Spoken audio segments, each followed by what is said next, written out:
Welcome to AS Digital Vlogs.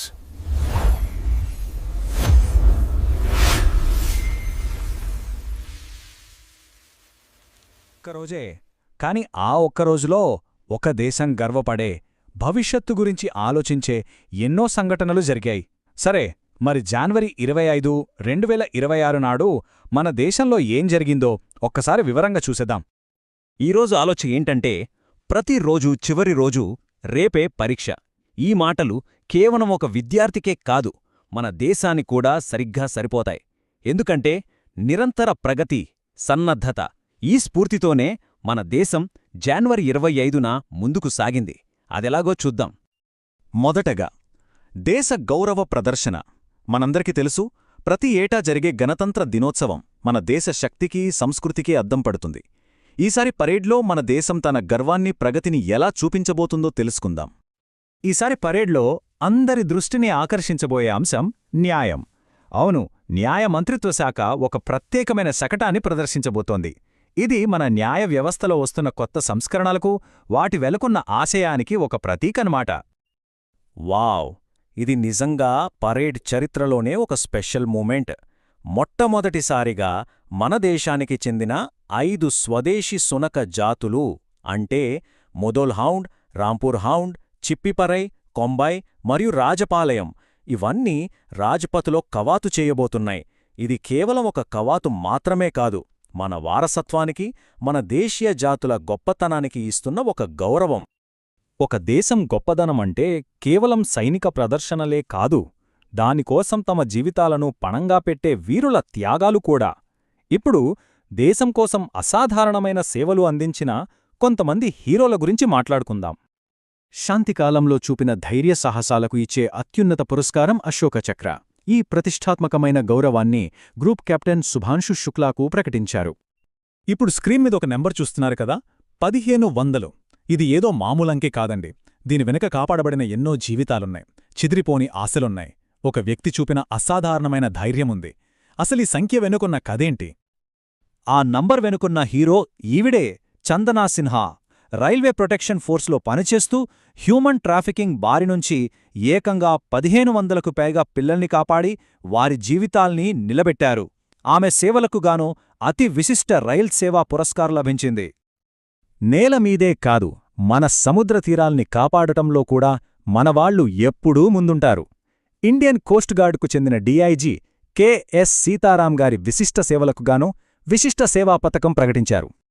దేశసేవ కేవలం సైనిక రంగంలోనే కాదు, అన్ని రంగాల్లోనూ ఉంటుంది. సాహిత్యము నుంచి క్రీడల వరకు దేశ కీర్తిని పెంచిన వారికి పద్మశ్రీ పురస్కారాలు ప్రకటించారు. వారిలో సంతాలీ సాహిత్యవేత్త రబిలాల్ తుడు, మనందరికీ తెలిసిన క్రికెట్ దిగ్గజాలు రోహిత్ శర్మ, హర్మన్ప్రీత్ కౌర్తో పాటు క్రీడారంగానికి సేవలందించిన దివంగత కోచ్ వ్లాదిమిర్ మెస్ట్వెరిస్వెలి కూడా ఉన్నారు.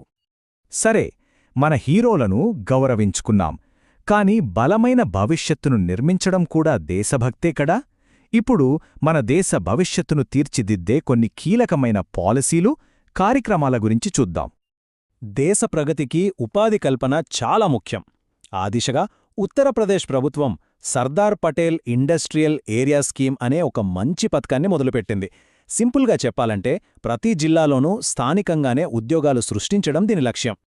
దేశాన్ని బయటినుంచి కాపాడటమే కాదు, లోపల ఆర్థికంగా కూడా పటిష్టంగా ఉంచాలి. అందుకే అక్రమ రవాణా, స్మగ్లింగ్ను అరికట్టడానికి directorate of revenue intelligence operation Sahyadri checkmate అనే ఒక కీలకమైన ఆపరేషన్ను ప్రారంభించింది. ఈ నినాదం చూడండి, నో డ్రగ్స్, నో డ్రాపౌట్స్. ఎంత పవర్ఫుల్గా ఉందో కదా. అరుణాచల్ ప్రదేశ్లో మన ఇండియన్ ఆర్మీ యువత కోసం చేపట్టిన ఒక అద్భుతమైన యాంటీ డ్రగ్ క్యాంపెయిన్ ఇది. సరే, దేశ నిర్మాణం, రక్షణ ఇవన్నీ ఒక వైపైతే క్రీడా ప్రపంచంలో కూడా కొన్ని చారిత్రాత్మక ఘట్టాలు జరిగాయి. ప్రపంచ వేదికపై నమోదైన ఒక అద్భుతమైన రికార్డు గురించి ఇప్పుడు తెలుసుకుందాం.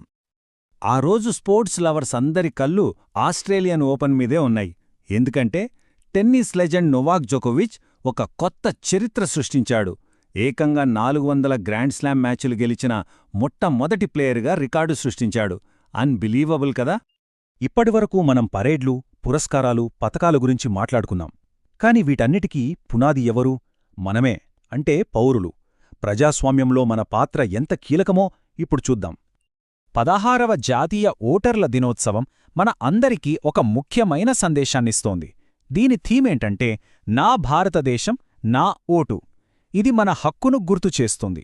ఇక నినాదం భారత ప్రజాస్వామ్యానికి కేంద్ర బిందువు పౌరుడే అనేది మన బాధ్యతను గుర్తుచేస్తుంది. చూశారా, హక్కు బాధ్యత రెండూ ఎంత ముఖ్యమో. ఓటర్లలో అవగాహన కల్పించడంలో మీడియా పాత్ర చాలా పెద్దది. ఈ విషయంలో ఆల్ ఇండియా రేడియో ముందుంది.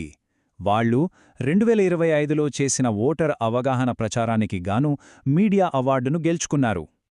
సో చూశారుగా, ఒక్కరోజులో మన దేశ సైనిక శక్తిని, మన హీరోల త్యాగాలను, భవిష్యత్ ప్రణాళికలను, ఒక పౌరుడిగా మన బాధ్యతను, ఇలా ఎన్నో విషయాలు చూశాం. ఇవన్నీ కలిసి మన దేశ కథను నిర్మిస్తున్నాయి. మరి 100 కోట్ల కథలున్న ఈ దేశంలో మన కథ ఏంటి? మన భాగస్వామ్యం ఎలా ఉండబోతోంది? ఒకసారి ఆలోచించండి.